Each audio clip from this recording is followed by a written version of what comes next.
এখানে যে প্রশ্নটি নিয়েছি, প্রশ্নটিতে বলেছে ত্রিভুজ এবিসি এর অন্তঃকেন্দ্র ও এবং কোণ ও বিসি ইকস টু 25 ডিগ্রি ও কোণ ও সিবি ইকস টু 39 ডিগ্রি হলে কোণ বিএসি এর পরিমাপ কত। তাহলে ত্রিভুজ এবিসি এর অন্তঃকেন্দ্র ও আর ও কেন্দ্রীয় বৃত্তটা হচ্ছে কি অন্তবৃত্ত। সেক্ষেত্রে আমরা কি করি, কোণ বি এবং কোণ সিকে অর্ধেক করে তবে আমরা এই বি ও কেন্দ্রটা বা অন্তকেন্দ্রটা অঙ্কন করেছি ও কেন্দ্র ধরে। সেক্ষেত্রে কোণ ও বি সি যদি 25 ডিগ্রি হয় তাহলে আমরা কি লিখতে পারি, কোণ O B C equals to 25 degree. সুতরাং আমরা কি লিখতে পারি, কোণ A B C equals to কী হবে 2 ইন্টু কোণ ও বি সি, অর্থাৎ 2 গুণ 25 ডিগ্রি মানে হচ্ছে কত 50 ডিগ্রি। অপরদিকে আমরা কোণ ও সি বি ইকুয়ালস টু কত আছে 39 ডিগ্রি।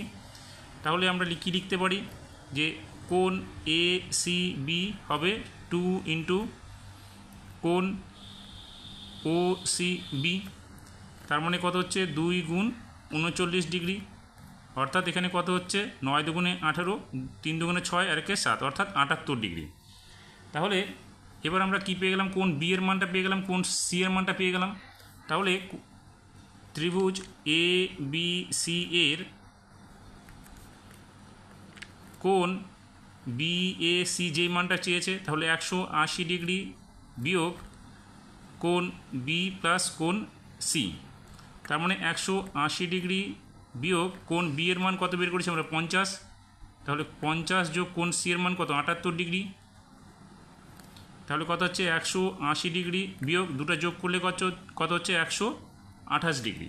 তাহলে 128 ডিগ্রি যদি হয়, 180 থেকে 128 বাদ দাও, তাহলে কত হচ্ছে 52 ডিগ্রি, অর্থাৎ কোণ বিএসি এর মান কত হচ্ছে 52 ডিগ্রি।